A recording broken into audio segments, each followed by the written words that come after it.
Tasnia ya habari Tanzania imepokea taarifa nzito ya huzuni juu ya kifo cha Charles Hilary Mkwanga. Huyu ni moja ya watangazaji mashuhuri na nguri kweli kwenye miaka mingi katika tasnia hiyo ya habari, na amekuwa akitangaza hard news, taarifa za habari hizi, lakini pia eneo la football ndio eneo ambalo tunakwenda kuliangalia, na sehemu ya mchango wake hususan kwangu mimi ni mtangazaji wa kandanda kutoka Azam TV, lakini kimsingi Charles Hilary kwa namna moja ama nyingine alinigusa kwa kiwango kikubwa wakati wa uhai wake, na kwa namna ambavyo alikuwa akitoa ushauri, yani yale maarifa yake ambayo yako nayo, basi nilifanikiwa kuchota baadhi ya vitu kutoka kwake. Na kimsingi binafsi kwenye swala zima la kutangaza au kuingia kabisa katika tasnia ya habari ilianzia mbali kidogo, mwaka 2012 kule kwetu, kwa maana ya kijijini kwetu kwenye asili yangu, sehemu ambayo ametokea baba yangu mzazi Muhammad Ali Mzinga. Yeye alitokea kijiji kinaitwa Msimbati huko Mtwara vijijini. Ni kijiji ambacho kipo baharini, katika upwa wa bahari ya Hindi ndiko ambako kinapatikana. Kwa hiyo ni kijiji ambacho yeye amezaliwa pale, ametokea pale, akasoma pale, baadaye akatoka kwenda kusoma maeneo mengine, sekta ya afya na kadhalika, lakini maisha yake ya kazi kwa asilimia kubwa ameyafanya akiwa Kilwa. Alipangiwa Kilwa kimajukumu ya kazi, na huko ndo ikatokea mengine ya kutokea. Mwisho siku akafanya ndoa kule na mimi nikaja kuzaliwa. Lakini baadaye mwaka 2012 nilipata nafasi ya, hapo nishamaliza elimu yangu ya O level, yani kidato cha 4 tayari nimeshamaliza, kabla sijaenda A level bado, nilipata nafasi ya kwenda Mtwara huko Msimbati ambako mzee anatokea. Na baada ya kufika kule, wakati ule Mtwara kulikuwa kuna kadhia ile ya masuala mazima ya gesi. Watu wa Mtwara walikuwa wamecharuka kweli. Kulikuwa kuna hali ambayo haikuwa nzuri. Of course hakukuwa na hali ya amani, watu wengi tunafahamu. Mtwara mjini pale fujo zilikuwa nyingi, vurugu nyingi, lakini huko Msimbati alkadhalika kulikuwa kuna vurugu, kwa sababu Msimbati ndio eneo ambalo vinapatikana visima vya Mnazi Bay, yani visima vya gesi vyenyewe vilikuwa vinatokea katika hicho kijiji cha Msimbati. Sasa kwa wakati ule mimi nilipata nafasi ya kwenda kule pamoja na mzee wangu. Baada ya kufika Msimbati, kuna bwana mmoja, nakumbuka kwa jina moja, anaitwa Someone Selemani. Jina la kwanza Selemani, la pili sikumbuki. Huyu bwana alikuja Msimbati na alikuja na gari yake aina ya saloon. Baada ya kufika Msimbati, lengo kuu lililomleta Msimbati, kulikuwa kuna changamoto ya visima vya gesi kutoa gesi. Yani gesi inaonekana ikipimwa kitaalamu, lakini haitoki ile gesi. Sasa kwa kuwa haitoki, kulikuwa kuna yale masuala ya mila yale. So kulikuwa kuna bibi mmoja mashuhuri sana pale, alikuwa anaitwa Bimtiti. Sasa yule Suleiman alikuja na ilionekana kwamba amemfuata huyo bibi, na ikumbuka huyo bibi alikuwa analindwa kweli, anatunzwa kweli. Sasa yeye alifika pale na akaenda katika nyumba ile bibi. So raia wa pale waliona kama hawaelewi hivyo, waliona huyu bwana katoka mjini amekuja hapa, kama hawakuelewa ule ujio wake, hivyo akafanywa vurugu za kutosha, na baadaye akakimbia. Yeye alifanikiwa kupona kwa maana kukimbia, lakini gari yake ilichomwa moto kabisa, iliteketea. Baada ya hapo, baada ya tukio hilo, walikuja shirika la utangazaji la BBC, walikuja idhaa ya Kiswahili kwa ajili ya kufanya mahojiano. Walikuja kufanya interview na raia wa Msimbati baada ya kadhia ile kutokea. Miongoni mwa watu ambao walikuja, of course walikuja waandishi wawili tu. Ilikuwa ni mama mmoja au dada mmoja pamoja na Barwan Muhuza. Barwan Muhuza huyu ambaye yupo Azam TV pia, ambaye pia ni mkurugenzi wa Uhai FM au UFM ya pale Azam TV. Sasa Barwan Muhuza alipofika pale, ile dressing code walivyovaa, wanapendeza, wamevaa zile t-shirt zao nyekundu. BBC sikumbuke nyuma ilikuwa imeandikwa vipi, lakini BBC sasa ni World Service ama ni BBC Swahili, lakini wamevaa t-shirt za namna hiyo, walikuwa wanavutia kweli. Wakaitisha mkutano. wa watu wa pale, wakazi wa pale Msimbati, kwenda kutoa maoni yao kwenye hiyo BBC. Mimi nilikuwa pale, kwa nimekaa sehemu hivi kwenye jiwe, nakumbuka nimekaa kwenye jiwe naangalia kinachoendelea. Mzee alikuwa pale pia, na yeye akahojiwa, akawa anatoa experience ya masuala ya gesi, kwamba hata experience ya Kilwa ambako anaishi pia kuna gesi kutoka Songa. Siku alikuwa anajaribu kutoa experience yake. Mimi binafsi nilikuwa nasikiliza ule mkutano, lakini nilikuwa navutiwa sana na wale watu wawili, mmoja mtu wa kamera, yule mama, lakini Baron Mhuza ndo alikuwa akifanya interview kwa maana kuwa hoji. Mimi binafsi nilivutiwa pale, nikawa natamani siku moja na mimi niwe kama wale, kwa maana ya kuwa mtangazaji kama ambavyo wamekuja. So baada ya pale maisha yakaenda, mimi nikaingia shule kwa maana ya kusoma A level, nikamaliza kidato cha 6, nikaingia chuo kikuu, nikafanya chuo kikuu. Baada ya kumaliza chuo kikuu nikapata nafasi ya kuingia Azam TV. Baada ya kuingia mule ndani kupitia UFM, hiyo redio ambayo Baron Mhuza ndo yuko pale kama mkuu. Kwa hiyo baada ya kuingia mule ndani, katika meza hivi tumekaa siku moja tunapiga story nini, nikashare hiyo kumbukumbu na Baron Mhuza. Lakini niliwahi kuandika kitu kwenye siku yake ya birthday kwamba ni mtu ambaye nilimuona mwaka 2012, miaka mingi zaidi ya miaka 10 imepita. Nilikutana naye, nilimuona Msimbati. Of course alikuwa excited sana, alifurahi sana juu ya ile taarifa ambayo nimempa, na binafsi ni mtu ambaye alinivutia kuingia huko, kwa sababu hata nilivyomaliza form 6 nilikuwa na tamani kwenda kusoma ualimu. Nilikuwa na dilema, nikasome ualimu au nikasoma utangazaji. Unajua ualimu that time unaona kwamba huko ndo at least kuna ajira. Kwenye utangazaji huko ajira zake ni ngumu. Niliingia kwenye ualimu, nilisoma kwa kipindi fulani, baadaye nikatoka nikaenda kusoma katika journalism. Kufanya journalism pale University of Dar es Salaam, nikamaliza, ndio hivyo nikaingia hapo Azam TV. So baada ya kuwa pale na experience ya maisha kawa imeenda hivyo. Sasa miongoni mwa mimi na tabia wakati niko Kilwa nilikuwa na tabia tangu niko mdogo hivi ya kukaa na wazee kuchukua maarifa. Mimi kabla ya kuanza kupenda mpira ambao unaendelea kwa wakati huo, nilianza kupenda historia ya mpira. Yaani nilikuwa nataka kujua background, huko nyuma kulikuwa kuna aina gani ya maisha ya mpira, lakini nilitaka kujua pia kuhusu mpira wa pale Kilwa Kivinje, hususan ambako mimi natokea na nimezaliwa. Wao walikuwa wanajaribu kufuatilia zile timu. Kwa hiyo anatajiwa pale timu kwamba kuna timu za hapa za miaka mingi, sijui Kivinje Sports, kulikuwa kuna timu inaitwa Wagadugu, sijui National, baadaye kaja Red Angels na kadhalika. Kwa hiyo kuna timu nyingi sana ambazo nilikuwa natajiwa, lakini kitu ambacho nilikuja kubaini ni kwamba miaka ya nyuma karibia kila mkoa au kila wilaya kulikuwa kuna timu mbili ambazo zinanasibishwa na Simba na Yanga. Yaani inawezekana kule Kilwa kulikuwa kuna timu moja inaitwa Subira, moja ilikuwa inaitwa Changu. Hizi timu mbili moja ilikuwa ni kama mashabiki wa Simba, moja ilikuwa kama mashabiki wa Yanga. Kwa hiyo ni mfumo ambao nimekuja kufanya research na nikaja kuona kwa maeneo mengi sana timu zilikuwa zinasibishwa hivyo, na kuna timu nyingine zimecheza hadi ligi kuu zikiwa na vinasaba vya aina hiyo, kwamba hawa wanaonekana ni upande wa Simba, ni kama tawi, kwamba hili ni tawi la Simba na hili ni tawi la Yanga. Ilikuwa iko kitu kipo hadi kwenye ligi kuu. Kwa hiyo binafsi nilikuwa nachukua maarifa mengi kwa miaka ya nyuma, lakini miongoni mwa sauti ambazo nilikuwa nasikia, yani watu ambao walikuwa nasimuliwa kwenye tasnia hiyo ya habari, ilikuwa ni pamoja na marehemu Charles Hilary Mkwanga. Nilikuwa naambiwa kwamba moja ya watangazaji nguli, watangazaji bora kabisa wa kandanda, yeye majina ambayo niliyasikia Charles Hilary, nilisikia Ahmed Jongo, nilisikia Sekioni Kitojo na kadhalika. Kwa hiyo hayo ni baadhi ya majina ambayo binafsi niliyasikia, na kuna wale ambao niliwasikia, kuna hayo majina nilirithishwa kwa maana ya kusimuliwa. Alafu kuna yale majina ambayo nimeyasikia mwenyewe, nimewasikia wakitangaza, niliwawahi maana yake, akiwemo Juma Nkamia. Nilimsikia kabisa akiwa anatangaza mpira.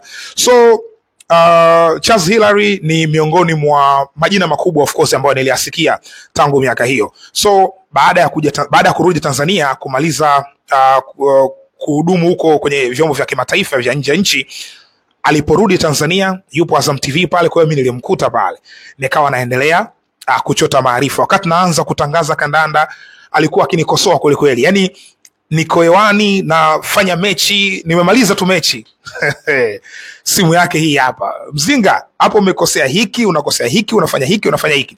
Lakini niliwahi kusikiliza mahojiano yake siku moja, yeye pamoja na katika kipindi cha Nyundo ya Barwan Muhuza, akiwa anahojiwa na Barwan Muhuza, aliwahi kusema kwamba yeye wakati wake anaanza kutangaza alipewa dakika akatangaza kwenye radio, lakini wapo watu ambao walimsaidia, kina Ahmed Kipozi, Sekione Kitojo, ndio watu ambao walikuwa wanamsaidia kusahihisha baadhi ya makosa yake. Kwa hiyo na mimi ni hivyo hivyo, yani ndio njia ile ile, ili kuwa bora inabidi watu wakukosoe. Kwa hiyo miongoni mwa watu ambao nikosoa pamoja na yeye, toa hiki, na nakumbuka yani kitu akinikosoa uwaga naachana nacho kabisa, na kama inatokea nateleza, picha inayokuja kichwani ni yeye kwamba Anko itakuwa amenisikia hapa, tunamuita Uncle Charles hapa, itakuwa amenisikia kwa hiki ambacho nimezungumza. So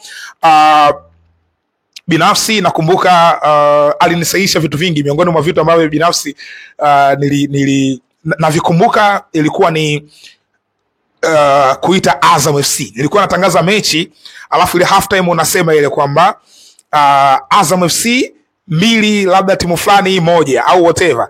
Alikuwa ananiambia hapo uwanjani hakuna Azam FC, hiyo ni Azam. Azam FC ni hiyo timu, viongozi, huo uwanja, headquarter yao, wamiliki, hiyo ndo Azam FC. Kwa hiyo hiyo inayocheza hapo ni Azam na sio Azam FC. Ni miongoni mwa maarifa ambayo alinipa. Maarifa ya mwisho kabisa ambayo Charles Hilary, Mungu amlaze mahali pema, alioniambia ilikuwa ni mechi ya Young Africans na Coastal Union, hii ambayo ilichezwa katika uwanja wa KMC Complex hivi juzi tu. Yanga alishinda goli 1-0. Ile mechi nilisema ilikuwa ni Khalid Aucho. Ile mechi akumaliza, alifanywa mabadiliko, alifanywa madhambi na Lucas Kikoti, akaumia, anafanywa mabadiliko. Lakini kabla ya kufanywa mabadiliko alikuwa yuko chini, madaktari wakaingia uwanjani. Sasa mimi nikasema kwamba anapatiwa matibabu, Khalid Aucho anapatiwa matibabu pale uwanjani. Baada ya mechi kumalizika, simu ya Uncle Charles ngasema, nimetimba nini?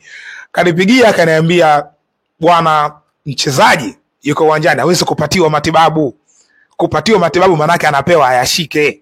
Huyo anafanyiwa matibabu. Kwa hiyo badilisha. So nikabadilisha katika mechi zinazokuja. Ikawa tayari akiingia daktari uwanjani tu, nikatoa ile neno anapatiwa, of course nilikuwa natumia sana, nikaenda kwenye anafanyiwa matibabu. So ni miongoni, hiyo ni baadhi tu, lakini viko vingi ambavyo uko nyuma alishanikosoa na vitu vikawa vimeenda sawa. Vingi sana. Nakumbuka pia aliniambia issue za mambo ya kutokujua vizuri figa. Unataja kitu unakadiria kwamba wastani wa kitu fulani, alikuwa pia hataki vitu vya namna hiyo. So ni moja ya watu ambao wana mchango mkubwa sana kwenye tasnia hii. Hiyo nimezungumza kwa upande wangu, tuko namna ambavyo amenigusa, lakini amewagusa watangazaji wengi kweli kweli. Na kitu kikubwa binafsi ambacho katika karia hii ya utangazaji, siku zote mtu ukifanya kazi unahitaji appreciation, yani watu kukubali kile ambacho umekifanya. Unatamani hicho kitu kitokee. Utakosoa, kuna watu watakukosoa, kubali. Lakini pia ukiwa unapatia watu wakikupongeza pia shukuru Mungu pia. Binafsi nakumbuka wakati ndo naanza kutangaza baadaye mechi ambayo uwaga nahitajaga mara nyingi tu kwamba mechi ya kwanza, mechi bora zaidi ya kwanza kutangaza. Nilitangaza mechi nyingi, lakini kwangu mimi mechi yangu bora zaidi ya kwanza kutangaza ilikuwa ni kufuzu kombe la dunia 2022 kati ya Cameroon dhidi ya Ivory Coast. Ilikuwa inachezwa Cameroon ile mechi. Ivory Coast anataka angalau sare tu aende.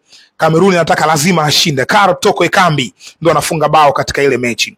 Ile mechi baada ya kumaliza kutangaza nilipokea comments nyingi sana, lakini moja ya comments nzito niliyoipokea ni ya mtangazaji gwiji marehemu pia almarhum, Mungu ayalaze mahala pema peponi roho yake, kwa maana ya Swedi Mwinyi. Huyu ni miongoni mwa manguli wa utangazaji pia kutoka Tanzania ambao Tanzania tulibarikiwa kuwa nao. Swedi Mwinyi alinitafuta Of course sikuwa na mawasiliano naye, lakini alinitafuta na kunipongeza sana. Aliniambia umefanya standard ya matangazo kwenye television, umetangaza vizuri sana, hiki kitu kinakosekana hivi na hivi na hivi. Kwa hiyo aliniambia vitu vingi sana Swedi Mwinyi. Kwa hiyo kwangu mimi ilikuwa ni comment nzito kubwa sana. Nishapata comments za watangazaji nguli akiwemo Barwan Muhuza na wengine, lakini kwangu mimi ya Swedi Mwinyi ilikuwa miongoni mwa comments nzito. Kwa hiyo niliona kwamba wow, hadi mzee Swedi ameona kwamba nimetangaza vizuri. Nilishukuru Mungu of course kwamba direction ni nzuri. Baadaye Charles Hilary na yeye akwaye kuniambia mwenyewe ile ana kwa ana, lakini mpaka mtu anakupigia simu anakukosoa vitu unaona kabisa kwamba hii ni love, huu ni upendo na ana appreciate ambacho anakifanya. Kwa hiyo siku moja alikuwa anafanya mahojiano na kituo cha Wasafi FM.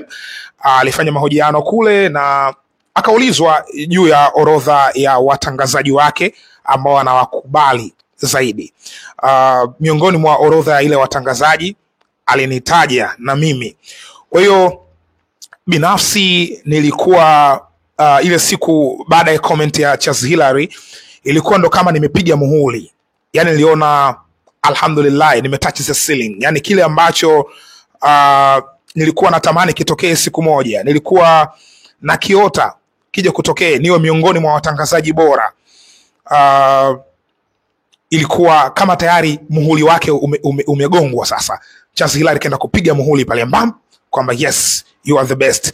Alhamdulillah, comments nilipokea vizuri sana. Kuwa miongoni mwa watangazaji bora 5, sababu alitaja list ya watangazaji 5, mimi nikiwemo humo ndani. So kwangu mimi ile ilikuwa ni comment kubwa sana kutoka kwa Charles Hilary Nkwanga.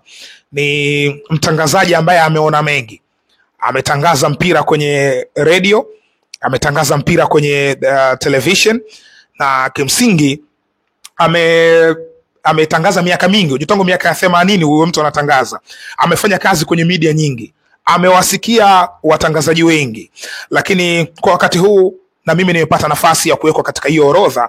Of course ile comment ni kubwa kwangu mimi, ni comment ambayo imepiga muhuri kwamba nimefikia katika mstari. Kinachofuatia maana yake ni kuendelea kujimarisha, kuendelea kujifunza vitu vingi, lakini nimesikitika kwa maana ya mwalimu wangu ametangulia mbele.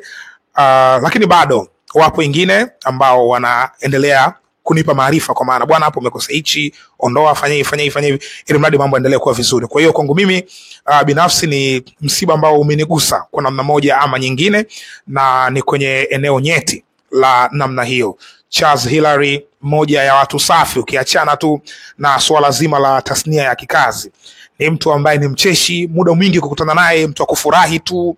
Hivyo mambo yanakwenda, ni mtu wa kutania, anatania sana, unafurahi, mnacheka pamoja. Hivyo kwa hiyo ni moja ya, na binafsi alivyokwenda Ikulu, kwenda kufanya kazi Ikulu ya Zanzibar, binafsi niliamini kwamba Uncle Charles ameshaenda Ikulu sasa. Ile kupigana simu, kukosoana, kuelekezana, niliamini kwamba pengine haitokuepo, lakini wapi. Aliendelea kupiga simu akiwa Ikulu huko. Piga simu, wewe kijana, toa hiki, weka hiki hapa, hiyo hakuna, fanya hivi. Kwa hiyo ilikuwa ni comments nzito sana, comment bora sana. Comments zimetoka kwa mtu ambaye miaka hiyo niko mdogo tukilo huko nafuatilia historia nyumbani, nikiwa nasimuliwa kuhusu yeye na ukubwa wake. Lakini nashukuru kwa kuniweka katika orodha ya watangazaji 5 bora kwa wakati huu, lakini tunaendelea kupambana ili tuendelee kuwa bora zaidi na zaidi. Lakini utafika muda pia na sisi, Mungu akipenda, penye uhai na uzima, muda wetu pia utakuwa umeisha, kwa maana ya sauti nyingine zimekuja, na Mungu akipenda na sisi tunaweza tukawa legend kwa wakati huo. Ni dua ambazo tunaziomba na sisi ifikie hatua tumalize vizuri hizi tasnia kama ambavyo amemaliza mzee wetu ambaye amemaliza vizuri. Of course tasnia alianza vizuri na ameimaliza vizuri kabisa. Binafsi napenda kutoa pole kwa familia ya Charles Hilary Nkwanga. Mungu alitoa na Mungu ametoa. Sisi ni wa Mungu na kwake ni marejeo. Mungu ailaze roho ya marehemu mahala pema. Amin.